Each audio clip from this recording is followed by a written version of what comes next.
से लोग जो तैयारी कर रहे थे, अफेयर में थे, एक का सिलेक्शन हो गया, अब उसके सामने क्राइसिस ये है, स्पेशली किसी लड़की का हो गया, लड़के का नहीं हुआ। अब हमारी सोसाइटी में ना लड़की ऊंचे पद पे हो, लड़का ना सफल हुआ हो तो बड़ा मुश्किल है सोसाइटी में, उनको शायद दिक्कत नहीं है।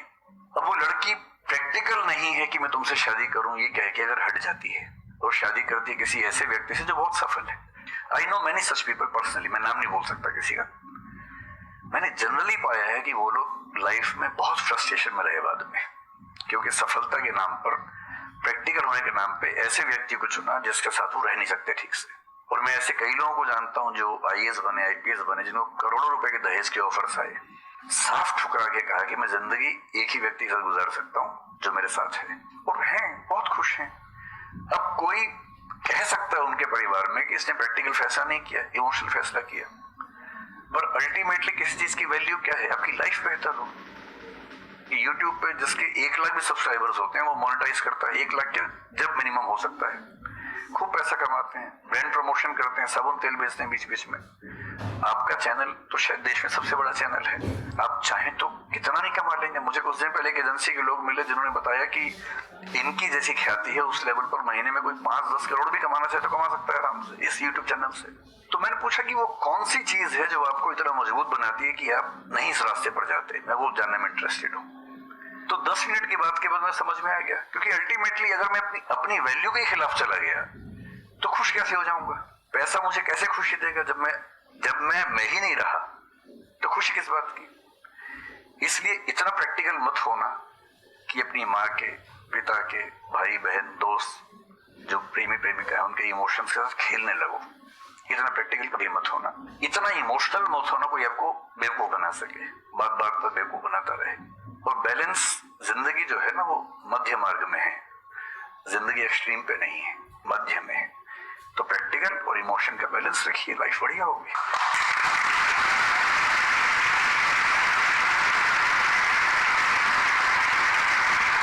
आपने सर इतने अच्छे से एक्सप्लेन किया, मेरे पास में कुछ है ही नहीं बोलने के लिए। यूजुअली मेरे पास में कुछ होता है ऐड करने के लिए, लेकिन आपने पूरा ही उसका ऐसा निचोड़ निकाल दिया। आपने YouTube पे इतना बोला कि सच में नहीं बचाऊंगा आपके पास। 6-7 साल पहले की बात है, मेरी एक स्टूडेंट थी जो सुसाइडल टेंडेंसी की शिकार थी उस समय। उसके घर में कुछ ऐसी ट्रेजेडी, उसकी मदर की डेथ हुई थी, और एक ऐसी ट्रेजेडी जो बहुत ही रेयर किस्म की ट्रेजेडी है जो शेयर करना ठीक नहीं है यहाँ।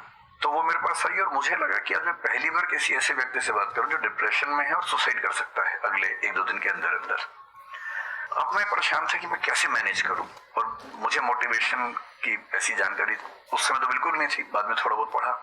तो मैंने उससे कहा कि अच्छा तुम घर जाओ, मैं कुछ देखता हूँ। फिर मैं घर गया, नेट पे सर्च करना शुरू किया, करते करते मुझे आपका एक वीडियो मिल गया, अनस्टॉपेबल शायद कुछ आपने को बनाया था उस समय। तो मैंने वो थोड़ा सा देखा 10 मिनट का, मुझे लगा कि ये जो है ना ये इंजेक्शन है किसी मतलब डिप्रेस्ड व्यक्ति को तुरंत मोटिवेट करने के लिए। तो मुझे ध्यान है कि मैंने उसको वीडियो का लिंक भेजा, मैंने कहा देखो जिंदगी अपने रास्ते पे चलेगी, ठीक हो जाएगी। जब जब मूड ऐसा हो, बहुत डिप्रेसिंग हो, सुसाइडल मन करे, उस समय वीडियो देखना ध्यान से, और कम से कम उस बुरे फेज से बाहर निकल जाओगे। और फिर मैंने वो वीडियो अपने फैमिली में भी 2-3 बच्चों को भेजा जो जो बच्चे उस क्राइसिस में होते थे। तो मैं बहुत थैंकफुल हूँ उन सब बच्चों की जान बचाने में बड़ी भूमिका है। Thank you so much.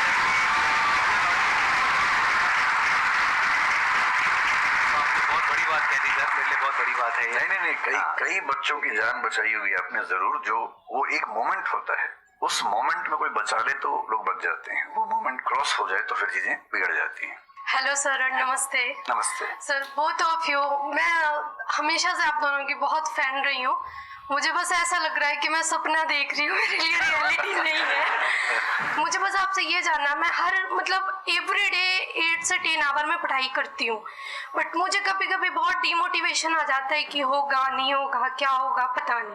देखिए, डिमोटिवेशन अगर आपको दिन भर में 1 घंटे आता है? नहीं सर, ऑलमोस्ट टाइम पढ़ाई करने के बाद 2-3-4 दिन के बाद ही होता है कंटिन्यूअसली। अगर महीने में 4-5 बार आता है और 1-1 दिन के लिए आता है तो इसका मतलब आप एकदम ठीक हैं। अगर कोई व्यक्ति आपको ये कहे कि मुझे डिमोटिवेशन कभी नहीं होता तो उसको इलाज की जरूरत है, आपको जरूरत नहीं। क्योंकि जब आप अपने से बेहतर व्यक्ति को देखेंगे आपको थोड़ा सा इंफीरियरिटी कॉम्प्लेक्स आएगा, डिमोटिवेशन आएगा। जब आप अपने से कमजोर को देखेंगे आपको सुपीरियरिटी कॉम्प्लेक्स आएगा, थोड़ा सा मोटिवेशन ज्यादा हो जाएगा। जिस दिन टारगेट पूरा हो जाएगा मोटिवेशन आ जाएगा, जिस दिन टारगेट पूरा नहीं होगा डिमोटिवेशन आएगा। जिस दिन टेस्ट में आपके मार्क्स अच्छे आएंगे आप मोटिवेशन के साथ लौटेंगे, जिस दिन खराब आएंगे डिमोटिवेशन होगा। लेकिन ध्यान रखिए, जिस दिन आप मोटिवेटेड हैं उस दिन आप वजह बन गए कईयों के डिमोटिवेशन की। लगातार मोटिवेटेड होना एक मेंटल इलनेस की निशानी है और लगातार डिमोटिवेटेड होना डिप्रेशन की निशानी। इन दोनों से बचना है। तो डिमोटिवेशन की बहुत हाइप है, इतनी हाइप की जरूरत नहीं है। थोड़ा बहुत हो, एंजॉय कीजिए उसको। और जब जब लगे कि जिंदगी बहुत खराब चल रही है तो मैं जो करता हूँ, अजीब सा लगेगा आपको, मैं कभी कभी शमशान घाट चला जाता हूँ। सर मैंने ये सुनी है, आपने वीडियोस में भी कहा है। सच में चला जाता हूँ या ट्रॉमा सेंटर चला जाता हूँ देखने के लिए। ट्रॉमा सेंटर में जाके 1 घंटा बैठ के आ जाइए, मोटिवेशन आ जाएगा। और शमशान घाट में जाके देख लीजिए कि हम जैसे हमसे कम उम्र के लोग वहां जल रहे होते हैं तो लगता है हम जिंदा तो हैं। अगर मैं थोड़ा सा कॉग्निटिव लेवल पर बात करूं, एक बहुत बड़ा साइकोलॉजिस्ट हुआ, उसका नाम है ब्रेंटानो, कभी सर्च कीजिएगा उसको। ब्रेंटानो ने ह्यूमन कॉन्शियसनेस को स्टडी किया और उसने ये बताया कि ह्यूमन कॉन्शियसनेस की बेसिक नेचर है कि जो हमारे पास है वो हमें नजर नहीं आता, जो नहीं है वो नजर आता है। तो the consciousness of lacking something is the nature of human consciousness. इसलिए इसी बात को एक शेर में, बहुत प्रसिद्ध शेर में कहा गया है, दुनिया जिसे कहते हैं जादू का खिलौना है, मिल गया सो मिट्टी है, नहीं मिला वो सोना है।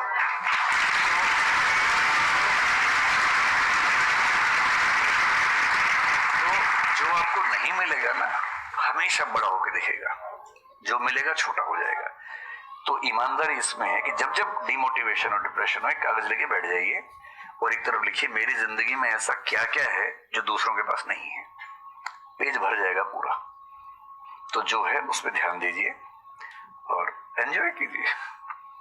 मेरा क्वेश्चन है कि आजकल बहुत लोग बोलते हैं कि एजुकेशन सिस्टम हमारा पुराना हो गया है और बहुत लोग बोलते हैं कि इसे चेंज करना चाहिए और ये सारी चीजें बहुत पुरानी हो रही है जो हम अभी करंटली पढ़ रहे हैं। तो इस पे आपका ओपिनियन क्या है? एजुकेशन सिस्टम में तो बहुत मेजर चेंजेस की जरूरत है और ये बात भारत सरकार ने एक्सेप्ट भी की है, नई पॉलिसी भी लेके आए हैं। मतलब मुझे लगता है कि कई लेवल्स पे देखना है। सबसे पहले तो ये डिफाइन करना जरूरी है कि एजुकेशन का पर्पस है क्या। क्या पर्पस केवल नौकरी लेना है, एक जॉब मिल जाए वही पर्पस है? मैं उससे एग्री नहीं करता हूँ। मेरी राय में एजुकेशन का बेसिक पर्पस है कि एक होमो सेपियंस एक इंसान बन जाए, सोचना आ जाए, उसको समझना आ जाए। कोई राजनेता या धर्मगुरु उसको गधा ना बना सके, बेवकूफ ना बना सके। उसे इतनी समझ हो कि वो चीजों को फैक्चुअली ऑब्जेक्टिवली समझ सके, तर्क कर सके, बहस कर सके और अगर तर्क और बहस में सामने के तर्क ठीक हैं तो उनको एक्सेप्ट भी कर सके, इतना विनम्र भी रहे। बेसिकली पर्सनैलिटी ग्रूमिंग का प्रोसेस एजुकेशन है, वो केवल नौकरी का मामला नहीं है। पहली गलती तब होती है जब हम उसको केवल नौकरी का मामला मान लेते हैं। मतलब नौकरी जरूरी है, ऐसा नहीं कि जरूरी नहीं है, लेकिन वो सिर्फ वो उसका पर्पस नहीं होना चाहिए। सेकेंडली कई ऐसी चीजें, जैसे अगर बहुत विस्तार में तो मेरी जा सकते हैं, जैसे एक बहुत छोटी बात है सेक्स एजुकेशन हमारी सोसाइटी में। ये इतनी जरूरी चीज है। स्कूल में जो एडोलेसेंस की एज के लोग हैं, 12, 13, 14 की एज के लोग हैं, उनको वो सब चीजें बताएं ताकि गलत सोर्सेस से इंफॉर्मेशन ना मिले, कोई गलती ना कर बैठे। हेल्थ एजुकेशन के रूप में हो, उनको सारी चीजें पता हो, ठीक हाथों से पता हो, ठीक तरीके से पता हो। फिर मेरा ख्याल है कि जैसे IITs में अब तो होने लगा है, पहले क्या था कि हम टेक्नोलॉजी सेंट्रिक एजुकेशन पर ज्यादा फोकस करते थे कि आपने मशीन को समझ लिया, तकनीक को समझ लिया, हो गया, इंसान को नहीं समझा। टेक्नोलॉजी पढ़ने वाले लोग समाज और इंसान से एकदम कटे हुए थे। अब तो ह्यूमैनिटीज के कुछ सब्जेक्ट्स पढ़ाने की परंपरा शुरू हो गई है। एक होलिस्टिक एजुकेशन हो। ह्यूमैनिटीज वाला बच्चा केवल हिस्ट्री, पॉलिटिकल साइंस, सोशियोलॉजी पढ़ता है, उसको कोडिंग का सी भी नहीं आता, टेक्नोलॉजी बिल्कुल नहीं आती उसको MS एक्सेल भी नहीं पता क्या होता है। टेक्नोलॉजी वाला सिर्फ टेक्नोलॉजी पढ़ता है, वो ह्यूमन ब्रेन को नहीं पढ़ना चाह रहा, सोसाइटी को नहीं पढ़ना चाह रहा। क्यों नहीं एक ऐसी शिक्षा हो जिसमें एक इंटीग्रेटेड अप्रोच हो, होलिस्टिक अप्रोच हो, कि हम खुद तय कर सके कि किस किस एरिया में हमें ज्यादा जाना है और एक बेसिक अंडरस्टैंडिंग हर चीज की हो। तो बेसिक 3 फार्मूले माने जाते हैं। एक यूनिवर्सलाइजेशन ऑफ प्राइमरी एजुकेशन है कि 10वीं क्लास तक की शिक्षा हर बच्चे को मिले, ठीक से मिले। वोकेशनलाइजेशन ऑफ सेकेंडरी एजुकेशन यानी 11वीं 12वीं की पढ़ाई का पर्पस है कि बच्चा ये समझ पाए कि उसको जिंदगी में आगे कहाँ जाना है। और फिर जो हायर एजुकेशन है वो सबको करने की जरूरत नहीं होनी चाहिए, वो शौक पूरा करने के लिए नहीं है, वो शादी का वेटिंग रूम नहीं है, वो उसके लिए है जिसको सच में आगे पढ़ना है वो उतना पढ़े, सब्जेक्ट चूज करे और फिर उसमें गहराई से रिसर्च करे ताकि डेवलपमेंट के रास्ते पर हम बढ़े। हम एजुकेशन के मामले में बहुत बुरी स्थिति में हैं। मैं तो जिस उम्र में हूं, मेरा अब तो पर्पस भी ये बन गया है कि अब मैं उसी पे कुछ काम करूं। एक यूनिवर्सिटी शुरू करने की योजना मेरे मन में है, इनसे मैंने शेयर भी किया था। और मैं जिस तरह का विश्वविद्यालय सोचता हूं वो नौकरी देने के पीछे पागल नहीं होगा, वो होमो सेपियंस को कायदे का इंसान बनाने की कोशिश करेगा। नौकरी तो उसका एक पार्ट है। मतलब आप जितने भी सफल लोगों को देखेंगे जनरली, जैसे मैंने इन्हीं से पूछा, ये जिस फील्ड में सफल हैं, इनका जो करियर है, अगर मैं इसको छोड़ भी दूं तो अदरवाइज जो इनका करियर है वो उस विषय से जुड़ा हुआ नहीं है जो इन्होंने पढ़ा है ग्रेजुएशन में। मेरा भी नहीं है, आमतौर पर किसी का भी नहीं है। 90% लोगों को मैं देखता हूँ जो सक्सेसफुल हैं, उनके ग्रेजुएशन के सब्जेक्ट में और लाइफ की फील्ड में कोई लिंक नहीं है। तो बेसिक पर्पस क्या है? वो स्मार्टनेस बाहर आ जाए, ग्रूमिंग हो जाए, इंटेलिजेंस है, इमोशनल इंटेलिजेंस है, वो सब जो टूल्स हैं वो उस बच्चे को सीखने को मिल जाए ताकि फिर वो जिंदगी को फेस कर सके, इनोवेट कर सके, नए रास्ते निकाल सके। 1000 रास्ते दुनिया में होते हैं। तो सच बात है कि काफी चेंजेस की जरूरत है और आप और हम मिलकर करेंगे चेंजेस। एजुकेशन वाइज अगर देखा जाए तो मैंने बहुत ज्यादा कुछ नहीं किया है अपनी लाइफ में, बट मेरे स्टैंड पॉइंट से अगर आप देखोगे कि एजुकेशन क्या है, तो एजुकेशन का सबसे बड़ा गोल ये है कि एक इंसान का दिमाग खुले, बजाय कि उसका दिमाग इतना नैरो डाउन हो जाए कि उसको लगे कि बस यही अगर हो गया तो सक्सेस है, ये नहीं हुआ तो फेलियर है। आप अनगिनत तरीकों से अपने गोल को, अपने पर्पस को या जो भी आप करना चाहते हो उसको अचीव कर सकते हो। एजुकेशन का सबसे बड़ा गोल ये होना चाहिए, और वही मेरी कोशिश है अपने इन सेशंस के थ्रू करने की, कि एक इंसान का दिमाग खुल जाए, उसके दिमाग में एक पॉसिबिलिटी माइंडसेट आ जाए, ना कि एक लिमिटेड माइंडसेट हो कि बस ये हो गया तो बहुत है। अब प्रॉब्लम क्या है, ये जो लिमिटेड माइंडसेट है ये बहुत लोगों का है, करोड़ों लोगों का है, तो वहां पे कंपटीशन भी बहुत है। पॉसिबिलिटी माइंडसेट जबकि देखा जाए तो ज्यादा इंटरेस्टिंग है, लेकिन बहुत कम लोगों का है और वहां पे कंपटीशन कम है। और पॉसिबिलिटी माइंडसेट क्या होता है कि कोई भी काम अगर मैं कर रहा हूं, अगर वो नहीं हुआ तो इसका मतलब ये नहीं है कि मैं फेल हो गया, इसका मतलब ये है कि मैं क्रैक नहीं कर पाया। There has to be a way. ये एजुकेशन काम अगर कर दे तो रियल एजुकेशन हो गई हमारी। मतलब एक इंसान को, सॉरी, थॉमस एडिसन बल्ब के आविष्कार में लगा हुआ था, हाँ जी, 1000 बार फेल हुआ। तो किसी ने उससे पूछा कि यार तुम बार बार करते होता तो है नहीं, तुमसे क्यों कर रहे हो? तो उसने पता क्या कहा, हर फेलियर के बाद मैं ये जानता हूं कि बल्ब इस तरीके से भी नहीं बन सकता, और अब मैं 1000 तरीके जानता हूं कि इन तरीकों से नहीं बनेगा, और उसके बाद वो तरीका ईजाद हुआ जिससे बना। एजुकेशन से एक इंसान का दिमाग इतना खुल जाए कि सबसे पहली चीज तो उसको ये समझ आए कि मैं कुछ भी नहीं जानता हूं। हाँ, एकदम ठीक बात है। एजुकेशन मस्ट बी सच कि वो लाइफ लॉन्ग आपका एक क्वेश्चनिंग माइंड बना ही रहे, कि आप कहीं भी हो, कुछ भी कर रहे हो, आपके दिमाग में क्वेश्चंस चले, questions related to the problems. जो भी आप काम कर रहे हो वो क्या है, अल्टीमेटली प्रॉब्लम सॉल्विंग है, तभी उस काम में वैल्यू है। अगर किसी की कोई प्रॉब्लम ही नहीं सॉल्व कर रहे हो तो उसमें वैल्यू कहां ऐड हो रही है, और वैल्यू नहीं ऐड होगी तो आपको पैसा कैसे मिलेगा, फिर चाहे जॉब हो चाहे बिजनेस हो। सो द आइडिया इज कि आपका दिमाग ये चलना चाहिए, अच्छा ये प्रॉब्लम है ना, पहले तो मुझे नहीं पता है कि इसको सॉल्व कैसे करना है, क्योंकि अगर आपको पहले से ही पता है तो आपको वही पता है जिस तरह से वो प्रॉब्लम सॉल्व होती आई है। That may not be relevant in today's context, but still आप उसको उसी तरह से सॉल्व करोगे जिस तरह से सब कर रहे हैं। वहां पर कंपटीशन है, फिर आप कहोगे कि कुछ हो नहीं रहा है। सो द आइडिया इज कि पहले तो ये प्रॉब्लम है जो मुझे अच्छे से समझ आई, मैंने इस पे फोकस किया, अब इसको सॉल्व करने के इन्फिनिट तरीके हैं, एक रास्ता नहीं है, बहुत सारे रास्ते हैं, मुझे पता नहीं है। This is the goal of education, कि मुझे नहीं पता है लेकिन पता किया जा सकता है। This is another goal of education. उसमें से कुछ तरीके काम करते हैं, कुछ नहीं करते हैं, ये भी हमको क्लियरली पता होना चाहिए। मतलब your personality must be dynamic, it must not be static. जैसे मैंने देखा है बहुत लोगों को जो मुझे मिलते हैं, कुछ लोग हैं उसमें से जो, जैसे मैं सर से मिला, अभी ऑफ कैमरा हम लोग बैठे हुए थे, डिस्कशन कर रहे थे, तो it was a great experience sir, आपके साथ में बैठ करके जिस तरह से, जिस ठहराव से सर बात कर रहे थे, जिस तरह से चीजों को सुन रहे थे, समझ रहे थे, और मैं क्वेश्चंस पूछ रहा था, ये मेरे से क्वेश्चंस पूछ रहे थे, तो there was a conversation which was going on. On the other hand there are some people जिनसे मैं कभी कहीं मिला तो उनकी अप्रोच क्या है कि मुझे सब पता है, वो गड़बड़ हो जाती है। शिक्षा की दुनिया में बहुत प्रसिद्ध कहावत है, भारतीय अगर परंपरा में देखें तो विद्या ददाति विनय में एक बहुत प्रसिद्ध कथन है। अगर कोई पढ़ा लिखा आदमी अपने ज्ञान की वजह से अहंकार करे तो मान लीजिए कि वो पढ़ा लिखा नहीं है, पढ़ाई उसके दिमाग पर हावी हो गई है, अभी उसको अंदाजा नहीं है कि कुल संसार के ज्ञान में उसकी हिस्सेदारी डेसिमल में भी नहीं है। और जिसको ये पता है कि मेरा ज्ञान बहुत कम है वो विनम्र ही रहेगा। और इसलिए जो बड़े प्रोफेसर हैं, अगर आप कभी सुनेंगे, मैं जानता हूँ, मैं यूनिवर्सिटी में जब पढ़ता था, सबसे बड़े प्रोफेसर क्या बोलते थे कि मैं इस विषय का विद्यार्थी हूँ, कभी नहीं बोलते थे कि मैं प्रोफेसर हूँ। इतना साहस किसी में कैसे कि मैं प्रोफेसर हूँ? अरे आप जिंदगी भर स्टूडेंट बने रहेंगे तो ही काफी है, उससे बड़ी बात तो सोचने भी नहीं चाहिए। बहुत बड़ी बात है।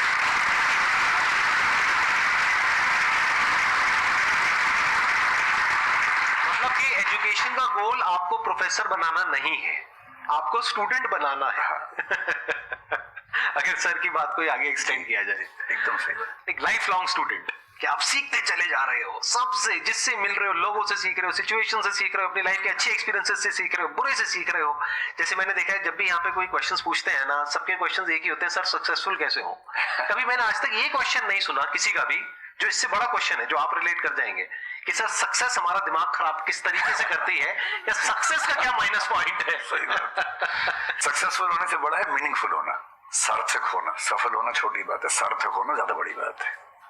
सर मेरा क्वेश्चन ये है कि लाइफ में बहुत सारे सर्कमस्टांसेस आते हैं जहाँ पे मतलब हमें ये लगता है, बहुत सारे नेगेटिव थॉट्स आते हैं कि मतलब आगे कैसे बढ़े, how to get rid of fear of failure. Sir कैसे हम इसको हैंडल करें? अगर हम कोई किसी चीज़ को शुरू करना चाहते हैं सर, तो हमारे दिमाग में बहुत सारे नेगेटिव थॉट्स चलते रहते हैं, हो पाएगा नहीं हो पाएगा, बहुत तरह के नेगेटिव क्वेश्चंस आते रहते हैं सर। तो इसको कैसे हैंडल करना है सर इस सिचुएशन को? फियर ऑफ फेलियर थोड़ा सा ठीक भी है, ये हमें रोकता है उन दिशाओं में जाने से जहां हमें जाना भी नहीं चाहिए। जैसे मान लीजिए मैं सोचूं कि मैं फुटबॉल प्लेयर बन जाऊं, मुझे पता कि नहीं बन पाऊंगा, मेरी फिटनेस वैसी नहीं है, तो मुझे ये फियर रोक लेगा, ठीक बात है ना। ये जरूरी नहीं है कि आप दुनिया में हर चीज के लिए ठीक हो।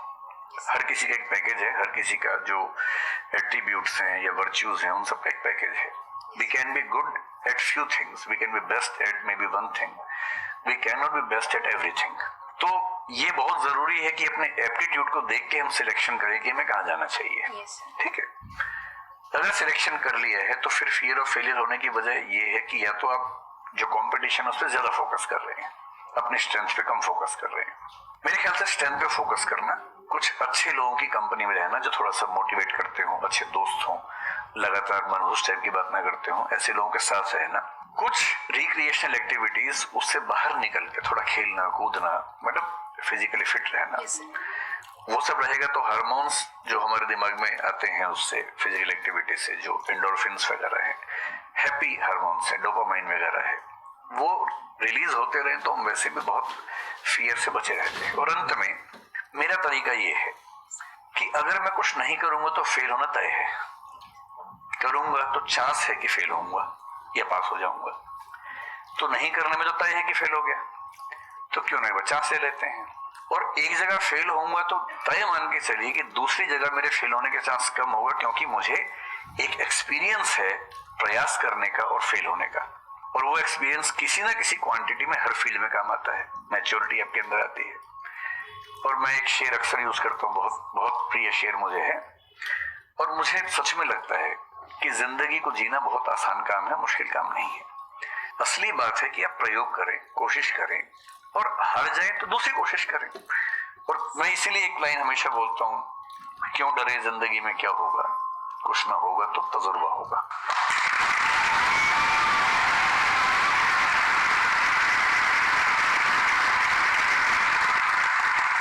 सर के जैसे मोटिवेशनल स्पीकर बनना है सर, पर मैं ये सोचती हूँ कि अगर मैं वीडियो बनाऊंगी, कंटेंट बनाऊंगी, तो संदीप सर को छोड़ के या फिर बहुत बड़े बड़े मोटिवेशनल स्पीकर्स हैं उनको छोड़ के मुझे देखेगा कौन। मतलब ये मेरे अंदर थॉट्स आते हैं कि अभी मेरा मतलब मैं 19 ईयर की हूँ, तो मैं जब वीडियो कंटेंट बनाऊंगी तो मुझे ऐसा मतलब मेरे अंदर ये थॉट है कि मैं कोई बड़ा आदमी नहीं हूँ या फिर कुछ बड़ा नहीं हूँ, तो मैं ये वीडियो कैसे डाल सकती हूँ? लोग क्या सोचेंगे कि मतलब तू ये तो खुद कुछ नहीं है और लोगों को मोटिवेट कर रहा है, ऐसा मेरे अंदर थॉट आता है। पहले या तो कुछ कर लीजिए जिंदगी में, उसके बाद मोटिवेट कर लीजिए, और नहीं तो मोटिवेशन एक पूरी साइंस है, साइकोलॉजी से जुड़ी साइंस है, उसको ठीक से पढ़ के रिसर्च करके उससे बात कीजिए। शुरू में तो जब इन्होंने भी शुरू किया होगा, कहाँ शुरू में लोग जानते होंगे, बड़ी लंबी स्ट्रगल होती है, किसी भी फील्ड में इतनी लंबी स्ट्रगल है। देखिए जो आदमी सफल है ना, आप ये जो हमारा वर्तमान है ये ऐसे ही नहीं बन गया है। हर सफल आदमी का एक बहुत लंबा अतीत होता है जिस पर नजर किसी की नहीं होती है।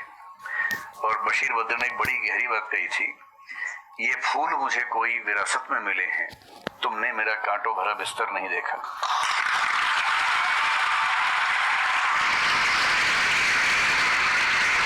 ये लहूलुहान हुए होंगे, रोज छिला होगा शरीर, तब जाके लोगों ने पहचानना शुरू किया होगा। लगातार काम करने से, जिसको कंसिस्टेंसी कहते हैं, परसिवरेंस कहते हैं, बात बनती है, आपकी भी बनेगी। मैं तो कई ऐसे लोगों को जानता हूं जिन्होंने एकदम स्क्रैच से शुरू किया और उसके बाद टॉप पे पहुंचे। आपने अपने क्वेश्चन में दो बातें टच करी, एक कि आपको मोटिवेशनल स्पीकर बनना है, एक है कि फियर ऑफ फेलियर है। एक तो ये फियर ऑफ फेलियर को हटाइए अगर आपको मोटिवेशनल स्पीकर बनना है, तो अपने माइंडसेट को रखिए एक्सपेरिमेंटल माइंडसेट। आप ये समझिए life is like an experiment. एक साइंटिस्ट का माइंड कैसा होता है, वो ये थोड़ी ना सोचता है कि मैंने ये एक्सपेरिमेंट किया, ये फेल हो गया तो क्या होगा। उसको पता है failure is a part of success. जब तक 20-30 बार, 50 बार, 100 बार कोई एक्सपेरिमेंट फेल नहीं हुआ, इसका मतलब वो कुछ नया ट्राई नहीं कर रहा, इसका मतलब वो तो रिपीट कर रहा है। जैसे स्कूल में बच्चे करते हैं लेबोरेटरी में, कि बुक में देखा बस उसको कॉपी किया, तो दोनों में फर्क हो गया ना। एक है कुछ नया डिस्कवर करना, कुछ नया क्रिएट करना, एक है जो क्रिएट हो चुका है उसको रिपीट करना। तो you are talking about becoming a motivational speaker. तो अगर आप मेरे जैसे बनेंगे तो कोई क्यों देखेगा आपको? आपको तो अपने जैसा बनना पड़ेगा ना। तो अब उसमें क्या करना पड़ेगा? अब आपको क्या पता कि आपके अंदर ऐसा क्या है जिसको लोग देखना चाहे? उसके लिए तो एक्सपेरिमेंट करना पड़ेगा, ट्राई करना पड़ेगा। एक तरह से आप वीडियो बना के डालोगे, कोई नहीं देखेगा, दूसरी तरह से बना के डालोगे, कोई नहीं देखेगा, फिर तीसरी तरह से, फिर चौथी तरह से। हो सकता है 6 महीने बाद, 1 साल बाद, 2 साल बाद जा करके कहीं थोड़ा सा कुछ ऐसा क्लिक हो जाए जो हो सकता है आपको लग रहा था कि शायद ये नहीं होगा, और वो क्लिक हो जाए। बट ये सब होता उसी के साथ में जो कुछ कर रहा होता है, जो कुछ ट्राई करता है। जैसे ट्राई करोगे तो हो सकता है हो जाए, नहीं करोगे तो पक्का है नहीं होगा, जैसा अभी सर ने थोड़ी देर पहले कहा था।